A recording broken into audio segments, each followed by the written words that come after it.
con el primer par craneano. Sabemos que el primer par craneano se llama el nervio olfatorio y por lo tanto su función está relacionada con la olfacción o el sentido del olfato. Lo primero que debemos hablar cuando hablamos de los pares es de algo que se llama el origen real y el origen aparente. El origen aparente de este par craneano está en la base del encéfalo, pero su origen real está ubicado en unas células que están localizadas en el epitelio olfatorio. Específicamente, esas células del epitelio olfatorio van a estar localizadas en lo que es el techo de la nariz, y ahí van a percibir las sustancias odoríferas, donde las van a transmitir a través de esta estructura que es el bulbo olfatorio, que se continúa con el tracto olfatorio. Entonces el bulbo olfatorio, aquí se continúa con el tracto olfatorio para terminar, ¿sí? Vamos a mirar en unas estrías olfatorias, una lateral y una medial, que van a llevar la información hacia diferentes partes del sistema nervioso central.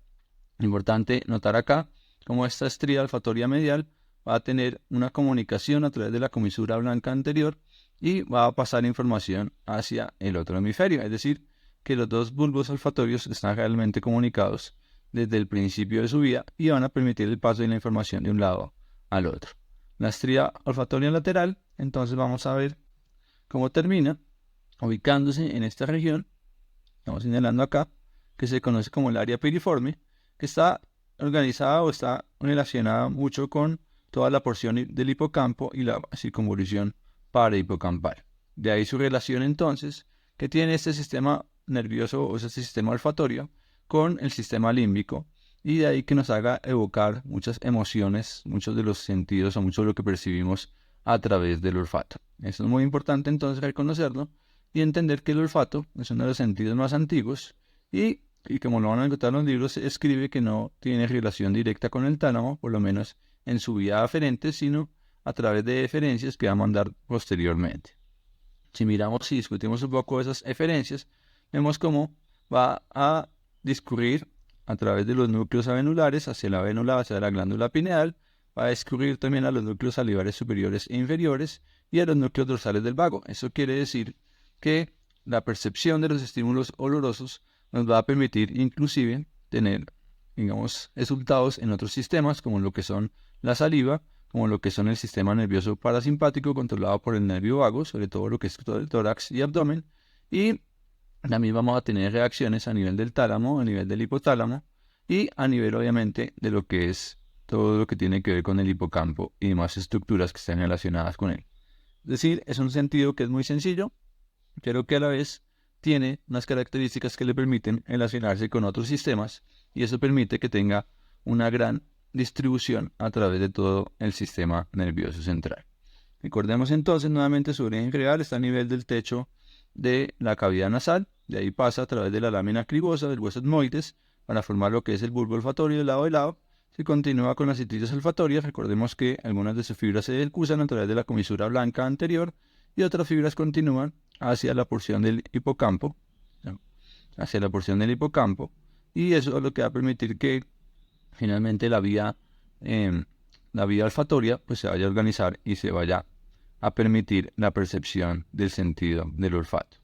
Sin embargo, recordemos que para percibir el olfato es muy importante que el sentido, para percibir el gusto, es muy importante que el sentido del olfato esté en buenas condiciones, ya que es una parte importante de la percepción del gusto por parte de otros nervios que vamos a ver más adelante.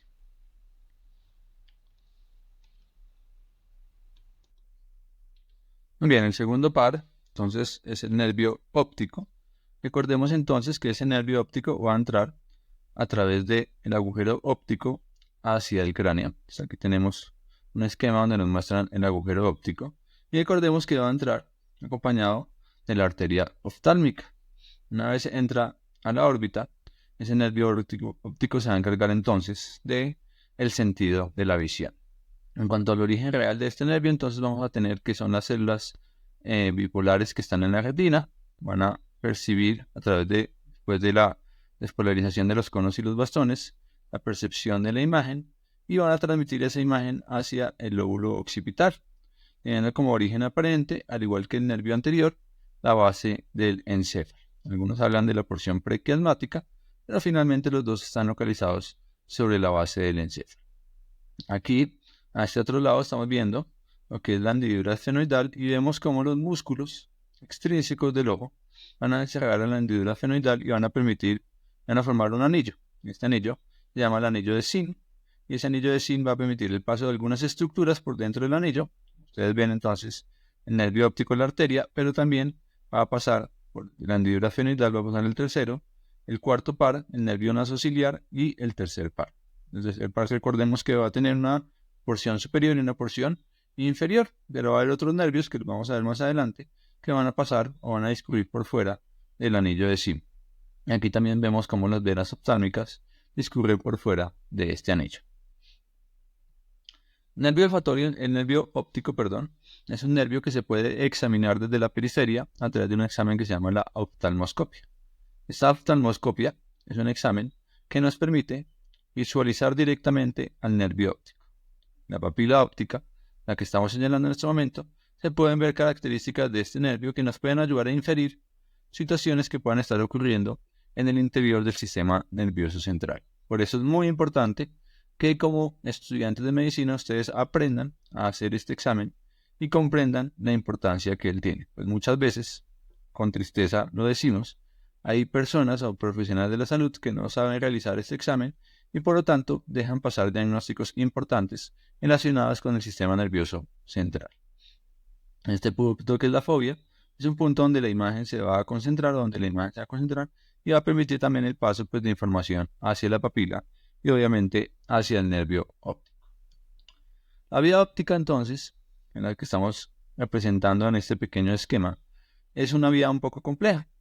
La complejidad radica en que la imagen que estamos viendo en la retina, que estamos más o menos esquematizada en esta posición, va a estar invertida con respecto a la imagen que estamos viendo hacia la periferia. Entonces, si ustedes observan este verde que están localizando en esta porción, van a observar que la percepción de la retina de este verde se hace hacia la porción nasal, si bien el verde está hacia la porción temporal. Entonces, acá estaríamos hablando de una porción temporal, aquí estaríamos hablando de una porción nasal. Entonces, vamos a observar cómo la imagen, ¿sí?, la percepción de la retina, de los campos que nos percibimos como seres humanos, está completamente invertida. Esto que lo vemos por la porción nasal de esta retina, vamos a percibirlo en la retina por la porción temporal. Eso es muy importante entenderlo, ya que si comprendemos eso, entendemos que cuando se habla de los campos visuales o de la idea visual, se habla siempre de los campos refiriéndonos a los campos de la retina.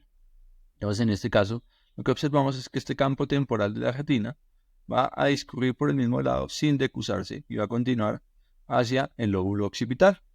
Mientras que el lado nasal, como ustedes lo observan acá en la imagen, vamos a ver cómo se decusa en el quiasma óptico y se va a discurrir por el lado contrario para seguir hacia el lóbulo occipital del lado contrario. De tal manera que la imagen finalmente se va a volver a formar hacia el nivel del lóbulo occipital, en esa corteza visual primaria, que ustedes recuerdan que está localizada a nivel de la cisura calcarina. Posteriormente, en la sesión presencial vamos a tratar de entender qué pasaría o qué lesión se produciría si la lesión se produce en las diferentes partes de este tracto o esta vía. Entonces vamos a tener entonces al nervio como tal, vamos a tener algo que se llama el quiasma óptico. Entonces acá está el nervio óptico, aquí está el quiasma óptico, vamos a tener el tracto óptico y finalmente vamos a tener unos tractos, ¿sí?, que llevan la información hacia el lóbulo occipital después de haber hecho sinapsis con el cuerpo geniculado lateral a los lados del tálamo. Entonces vamos a profundizar un poco en qué sucede con las lesiones. Es importante que tengan como concepto hasta este momento que los campos, si mi campo es temporal como yo lo percibo, en mi retina es el campo nasal, y si mi campo es nasal como yo lo percibo, en mi retina es el campo temporal. Y que el campo que se decusa es el campo nasal de la retina, y eso es muy importante como concepto primordial, que esta vía óptica hace sinapsis en el ganglio geniculado lateral y que posteriormente discurre hacia el lóbulo occipital, hacia la cisura calcarina. Muy bien, como habíamos dicho, entonces vamos a mirar entonces su relación directa, como habíamos dicho, con los otros pares que entran a la órbita. Aquí vemos otros nervios como el nervio lacrimal, vemos el nervio frontal, las ramas del nervio trigémino, el nervio troclear y vemos las ramitas, ¿sí?, nervio nasociliar, y vemos las ramitas que tienen que ver con el músculos, con los nervios sexto y con el nervio cuarto par y el tercer par. El otro nervio que vamos a hablar que tiene que ver con estos sentidos especiales es el nervio vestíbulo-coclear. Entonces él tiene una porción coclear y tiene una porción vestibular. Ambos tienen dos funciones diferentes. La porción coclear está relacionada sobre todo con el sentido de la audición y la porción vestibular está relacionada con el sentido del equilibrio. Sin embargo, ambas están ubicadas a nivel del oído interno y a través del oído interno van a, a hacer su función. La porción coclear va a tener su origen real en un ganglio que se llama el ganglio de Corti y la porción vestibular va a tener su origen real en un ganglio que se llama el ganglio de Scarpa. Como ustedes ven, estos sentidos van a empezar a tener unos ganglios periféricos que van a hacer esa sinapsis o esa primera neurona que va a procesar inicialmente esta información. Una vez allí, ya sabemos que este nervio vestíbulo-coclear va a tener su origen aparente a nivel del surco bulboprotuberancial, específicamente en el ángulo pontocerebeloso. Esta porción vestibular va a irse hacia los núcleos vestibulares que están localizados tanto en protuberancia como en bulbo, y la porción coclear va a irse hacia los núcleos cocleares que están localizados sobre todo a nivel del bulbo raquídeo. Recordar entonces, es muy importante con este nervio recordar que esta porción vestibular está relacionada con la percepción del equilibrio, al igual que el cerebelo, ¿sí? Y por eso siempre hay que hacer diagnóstico diferencial si la lesión es vestibular o si la lesión es cerebelosa, y que la parte coclear está relacionada con toda la parte auditiva, con la percepción de la audición, que son dos sistemas que, como lo van a ver en fisiología, están íntimamente conectados y que funcionan muchas veces de manera sincrónica. Es decir, que una afectación, por ejemplo, del oído externo o del oído medio, puede afectar de manera importante el equilibrio. Y eso siempre hay que tenerlo en cuenta cuando estamos haciendo el proceso de examinar a nuestro paciente. Estos dos sentidos entonces están íntimamente relacionados y vamos a ver más adelante entonces cómo se procesa esa información y cómo podríamos hacer diagnóstico diferencial entre lesiones de la parte coclear y lesiones de la parte vestibular.